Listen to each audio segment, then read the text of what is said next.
علماء کو گالی دینا کتنا خطرناک گناہ ہے، بلکہ ایک عام مسلمان کو، ایک عام انسان کو گالی دینا بھی انتہائی خطرے اور نقصان کی بات ہے۔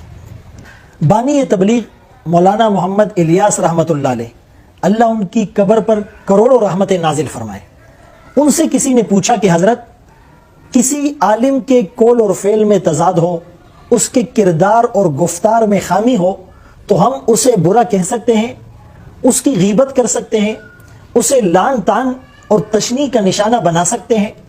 مولانا الیاس رحمۃ اللہ علیہ مثال کے ذریعے سے سمجھانے لگے، ایک کارخانہ ہے جس میں قرآن کریم کی چھپائی ہوتی ہے، اور غلطی سے کچھ صفحات آگے پیچھے ہو جاتے ہیں، کچھ لائنیں اوپر نیچے ہو جاتی ہیں، اس کی سیکوینس غلط ہو جاتی ہے، تو آیا قرآن کریم کے ان اوراق کو ہم ڈسٹ بن میں، کوڑا دان میں، کچرے میں پھینک سکتے ہیں؟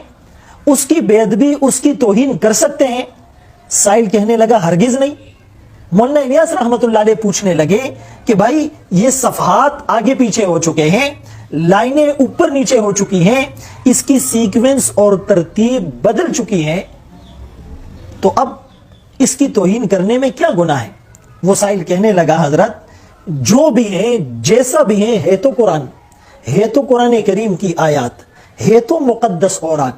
مولانا الیاس رحمۃ اللہ علیہ فرمانے لگے، بالکل اسی طرح ایک عالم کے قول اور فعل میں اگرچہ تضاد ہے، اس کا کردار اگرچہ مثالی نہیں، اس کی گفتار اگرچہ تمہیں پسند نہیں، اس کی ذاتی بہت سی خامیاں ہیں، لیکن ہے تو عالم، اس کے سینے میں قرآن ہے، اس کی نسبت رسول اللہ صلی اللہ علیہ وسلم کے ساتھ ہے، وہ منبر اور محراب کا وارث ہیں، لہٰذا اس کے برے عمل کی پوچھ اس سے میدان محشر میں اور قیامت کے دن ہوگی، ہم اس کے مکلف اور ذمہ دار نہیں ہیں۔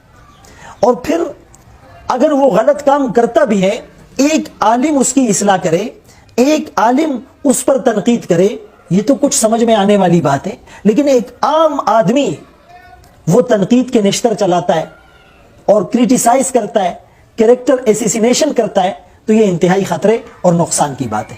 اور پھر اگر کسی کو منع کیا جائے، کسی کو سمجھانے کی کوشش کی جائے کہ بھائی یہ تمہارے ایمان کے لیے خطرے کی بات ہے، تو وہ آگے سے جواب دیتا ہے کہ جی یہ تو علماء سو ہیں، اور جو فضائل تھے وہ تو علماء حق کے لیے تھے۔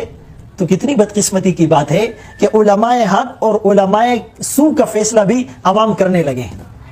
یعنی اپنے بال کٹوانے کے لیے کوئی درزی کے پاس نہیں جاتا، اپنا سوٹ سلوانے کے لیے کوئی سبزی والے کے پاس نہیں جاتا، سبزی خریدنے کے لیے کوئی کپڑے والے کے پاس نہیں جاتا، کپڑا خریدنے کے لیے کوئی سونار کے پاس نہیں جاتا، سونا خریدنے کے لیے کوئی لوہار اور بھٹی میں نہیں جاتا۔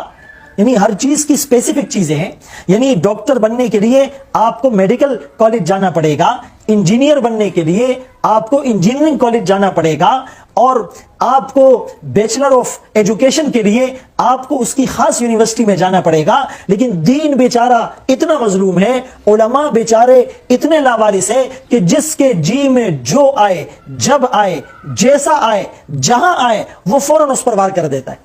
لہٰذا گالی مولانا طارق جمیل صاحب کو دی جائے، یہ بھی برا ہے، گالی مولانا فضل الرحمان صاحب کو دی جائے، یہ بھی برا ہے، ایون کہ گالی غیر مسلم کو دی جائے، یہ بھی برا ہے۔ گالی اور گولی کی سیاست سے ہم کب باہر آئیں گے؟ اسی لیے خدا را آپ اس بات کو یک طرفہ نہ لے، میں کسی پارٹی یا کسی جماعت یا کسی اسپیسیفک عالم کی فیور کی بات نہیں کر رہا، میں اللہ رسول کی بات کر رہا ہوں۔ اپنی زبانوں کو غیبت سے، چغلی سے اور گالی سے اور بیہودگی سے اور بیہودہ گوئی سے آپ کیوں آلودہ کر رہے ہیں؟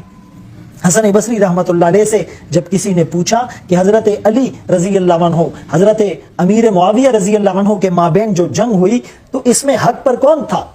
تو آپ نے کتنا خوبصورت جواب ارشاد فرمایا جن کے خون سے اللہ نے ہماری تلواروں کو محفوظ رکھا، ان کی غیبت کر کے ہم اپنی زبانوں کو آلودہ کیوں کریں؟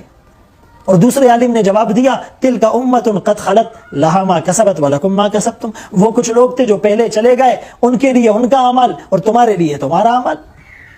اور کسی نے کہا کہ ہم اس موقع پر سکوت اختیار کرتے ہیں، ہم جنت اور جہنم میں بھیجنے کے ہم کوئی ٹھیکیدار نہیں ہیں، ہم علماء حق اور علماء سو کا فیصلہ کرنے اور لیبل لگانے کے مجاز نہیں ہے. اسی لیے اپنی زبانوں کو قابو میں رکھیے.